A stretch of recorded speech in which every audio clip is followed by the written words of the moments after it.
dengan musuh yang begitu ramai, 3,000 lawan 200,000.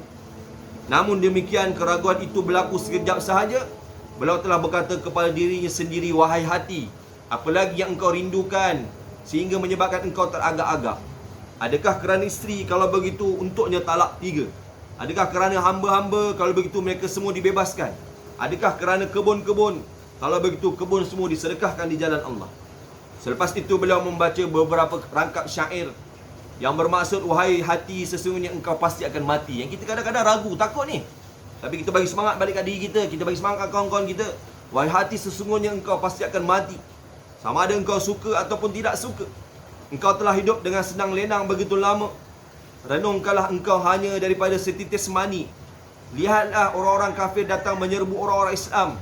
Apakah yang telah terjadi pada kamu sehingga kamu tidak lagi cinta kepada syurga? Sekiranya kamu tidak terbunuh pun, akhirnya kamu pasti akan mati juga. Allah, Allah, Allah. Selepas itu beliau turun dari kuda. Sepupunya datang membawa segetul daging sambil berkata, makanlah sedikit, tegakkanlah tulang belakangmu. Sudah berapa hari engkau tidak makan? Beliau lalu mengambil daging itu. Dalam pada masa itu kedengaran suara serangan dari satu arah. Beliau terus membuang daging itu, mengambil pedang langsung menyerbu ke arah kumpulan musuh. Beliau terus menghayun pedangnya sehingga beliau gugur syahid.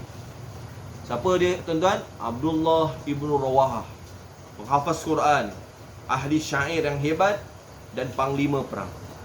Maka beliau telah gugur syahid. Dan mereka, peperangan itu telah melantik ketua, telah bermusyawarah, telah melantik Sayyidina Khalid bin Al-Walid. Dan akhirnya peperangan itu berakhir dengan kemenangan orang Islam. Tengok tuan-tuan, 3 panglima perang telah disyahidkan, kan, untuk menyebarkan agama. Dan Alhamdulillah Allah Ta'ala telah menangkan. Kembali tadi kepada perkataan yang awal, Nabi telah lantik 3 ketua panglima perang. Sehingga kan perkataan sabdaan Nabi telah didengari oleh orang Yahudi. Orang Yahudi bagi tahu, tidaklah mana-mana Nabi kata sebelum ini dengan demikian punya lafaz, melainkan 3-3 tu pasti mati syahid. Jadi orang Yahudi pun beriman. Maka sahabat yang 3 orang tadi tu lebih agak lagi. Mereka ni lah dah agak dah, mereka ni akan mati syahid. Dan sahabat lain yang dengar pun dah agak dah, 3 orang ni pasti akan mati syahid. Kalau tak, Nabi umumnya takkan lantik demikian. Dan diorang bersedia untuk pergi. Kita kalau dah mimpi mati, kalau pergi kat sana tu, mimpi mati pergi sana, tak jadi pergi dah. Allahu Akbar. Jadi yang dimulakan Allah SWT, maka sebelum Sayyidina Abdullah bin Rawahah pergi ke Mu'tah ni, pada hari Jumaat, lepas sembahyang Jumaat, lepas Nabi sembahyang, Nabi tengok Sayyidina Abdullah ibn Rawahah masih ada kat belakang lagi. Sedangkan jemaah yang dihantar ke Mu'tah ni, Sayyidina Zaid bin Harisah ni telah dihantar hari Khamis malam. Maka lepas sembahyang Jumaat, Nabi kata, wahai Abdullah, apa yang menyebabkan kamu tak bersama lagi dengan jemaah tu? Maka Sayyidina Abdullah bin Rawahah berkata, ya Rasulullah, saya ingin untuk solat Jumaat di belakang kamu untuk kali yang terakhir. Untuk kali yang terakhirnya. Dan di sini menunjukkan bahawa Sayyidina Abdullah bin Rawahah sangat-sangat yakin bahawa ini adalah masa terakhir dia untuk solat di belakang Nabi. Subhanallah, tuan-tuan. Tuan-tuan tengok betapa besar pahalanya sembahyang Jumaat bersama Nabi, dengar Nabi khutbah, dapat lihat wajah Nabi, sembahyang di saf pertama belakang Nabi. Kalau tak saf pertama pun masih dekat lagi. Berapa banyak ganjaran pahala sembahyang Jumaat di belakang Nabi, kan? Nabi bagi tahu, wahai Abdullah bin Rawahah, kamu tahu tak, kamu lewat masuk syurga berbanding mereka yang berjalan tu berapa lama? Allah wa rasuluhu a'lam.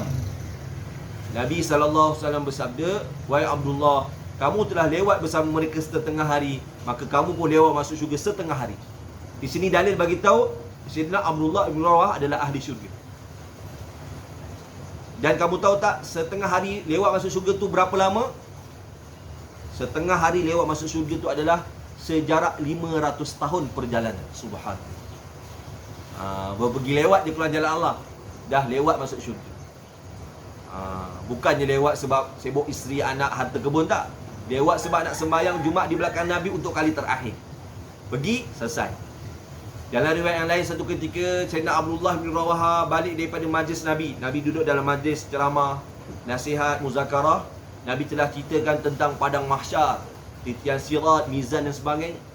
Maka Sayyidina Abdullah ibn Rawahah dengar nasihat Nabi itu dengan begitu sedih sekali, begitu gering sekali, begitu menangis sekali, dan dia telah pulang berjumpa dengan isteri dia. Dia telah pulang berjumpa dengan isteri dan dia telah baring di peha isterinya. Dia baring di peha dan dia telah menangis. Kita kalau baring kat peha isteri tu, kalau menangis tu kewalia, kan? Kalau dah baring kat peha isteri tu, biasanya tak menangis dah. Jadi Sayyidina Abdullah bin Rawah telah baring di peha isterinya dan dia telah menangis. Isterinya nampak suaminya menangis, isterinya pun menangis. Maka Abdullah bin Rawah beritahu, kenapa kamu menangis? Saya menangis sebab abang menangis. Tengok tuan-tuan, menangis transfer menangis, kan? Agama transfer agama, hidayah transfer hidayah, pengorbanan transfer pengorbanan. Kan? Di sini juga menunjukkan bahawa anzilunas manazilahum. Kalau suami kita sedih, kita pun turut merasa sedih. Kalau isteri kita bergembira, kita pun tumpang bergembira, meraihkan daripada perasaan-perasaan pasangan, kawan-kawan. Yang kita tengok kalau kita telah sedih, kita buat bodoh je, buat tak tahu je, kan? Jangan, kita meraihkan. Tengok isteri Abdullah bin Rawah menangis sebab tengok Abdullah bin Rawah menangis. Saya menangis sebab abang menangis. Suami dia beritahu, kamu tahu tak kenapa aku menangis?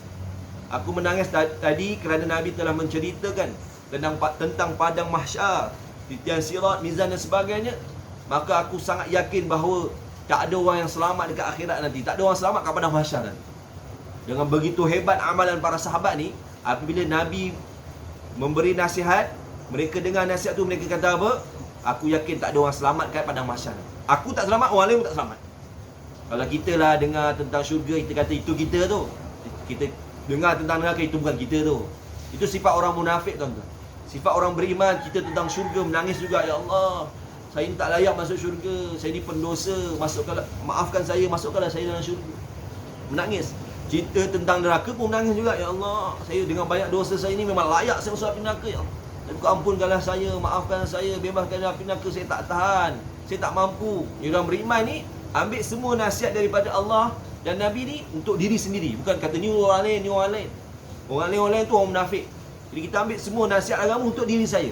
Hatta kadang-kadang kita dengar satu-satu nasihat, yang mana nasihat tu telah pun kita amalkan. Jangan kita kata dalam hati, ni aku dah tahu, jadi aku tak perlu dengar. Sepatutnya aku tak perlu dengar benda ni. Jangan. Allah. Kan? Mengulangi tentang perkara yang baik adalah dikira tasbih.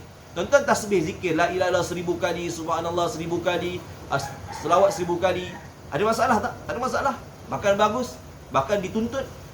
Mendengar ilmu, mendengar kisah sahabat, mendengar ilmu-ilmu agama yang telah didengari banyak kali, kan?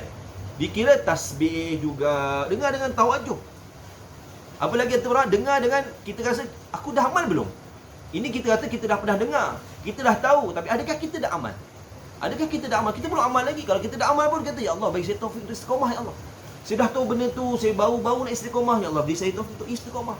Bahawa kita semua akan seronok mendengar apa pun nasihat, sama ada kita tahu ataupun belum tahu. Yang kita rasa kita nak dengar nasihat yang kita belum tahu saja, yang dah tahu kita tak nak dengar. Tak. Ya Allah, bagi saya taufik, ya Allah, untuk amalkan perkara itu, Allah. Bagilah saya istiqamah untuk istiqamah dengan perkara amal ilmu yang telah disampaikan tadi, ya Allah. Walaupun kita dah tahu. Maka hadirin yang dimuliakan Allah Subhanahu Wa Taala, saya kira cukup perbicaraan kita pada hari ini. Minta maaf salah dan silap daripada syarahan dan perbincangan saya. Semoga ada manfaatnya muzakarah kita pada hari ini. Saya ulang balik, siapa sahabat yang kita highlight kepada hari ini? Sayyidina Abdullah ibn Rawahah. Beliau adalah penghafaz Al-Quran, ahli syair yang menggunakan syairnya untuk meningkatkan, memberi semangat untuk orang Islam. Dan Sayyidina Abdullah bin Rawahah ni adalah ketua panglima perang, dan Sayyidina Abdullah ni adalah sahabat yang Nabi kasih juga, kan? Berbuat baik pada isterinya, berbuat baik pada semua orang, kan? Dari riwayat yang lain, dia ni sangat banyak mengajak orang kepada kebaikan. Ajak orang Islam pun diajak datang pada solat, datang pada majlis, sehingga orang beritahu, wahai Rasulullah, Abdullah bin Rawahah ni selalu ajak kami untuk buat benda baik. Kita kan dah orang Islam, tak payahlah nak ajak buat benda baik lagi. Yang beritahu, Abdullah ibn Rawahah hatinya telah disinari dengan cahaya hidayah, kan? Dia nak buat baik, dia ajak orang lain buat baik, kan? Orang munafik, dia tengok orang ajak buat baik, dia kata, susahlah kau ni, kan? Kita pun dah tahu, kita pun dah buat. Jangan, kita dengar, kan? Kalau kita ada masa kita buat, tak ada masa kita istighfar, kita minta maaf, kita ada hal. Jadi hadirin dimulakan Allah Subhanahu Wa Taala, semoga ada manfaat perbicaraan kita pada hari ini. Kita doalah kepada Allah supaya Allah Ta'ala beri kita taufik untuk ikut kehidupan para sahabat. Yang para sahabat telah dijanjikan kejayaan di dunia dan di akhirat. Nabi telah puji para sahabat, Nabi telah berdakwah, Nabi telah create, Nabi telah cipta para sahabat yang agung, yang hebat ni, sehingga Nabi bagi tahu bi ayyi muqtadaitum, mana-mana yang kalian ikuti pasti kalian akan berjaya. Haza wallahu alam. Semoga yang baik daripada Allah, lemah pada kelemahan saya minta maaf. Anak muda berbicara sikit sebanyak akan ada berlaku kesilapan. Kita akhiri majlis kita dengan tasbih kafarah dan suratul asri. Subhanakallahumma bihamdika asyhadu an la ilaha illa anta astaghfiruka wa atubu ilaik. Bismillahirrahmanirrahim. Wal 'asri innal insana lafi khusr illa alladhina amanu wa 'amilus salihat wa tawasaw bil haqqi wa tawasaw bis sabr. Assalamualaikum warahmatullahi wabarakatuh.